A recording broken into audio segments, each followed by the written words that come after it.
What's going on, guys? This is Taylor from the Southwest Wheel Warehouse. Today we're going to be looking at the 23134. This is going to be our 12x2 electric brake assembly for its 5200 and a 7,000 pound axle. You can see right here, this is the box we'll get it in. We'll open it up and we have our true ride backing plate and our small parts here, and then our other true ride backing plate.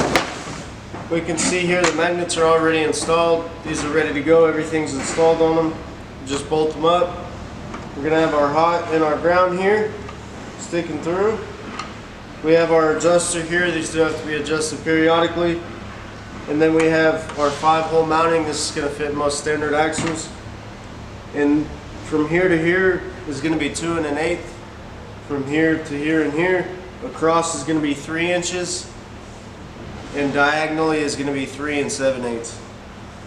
So the way that we're going to mount these up is we're going to get these studs and nuts and washers. Most of the time these studs are already going to be on the plate on the axle, but just in case they fall out or you don't have them, we like to send them just to make sure you have them. So we're going to stick these through the plate on the axle and then through here. Then we're going to put the washer and the nut on. And that's pretty much it, guys. That's the 23134.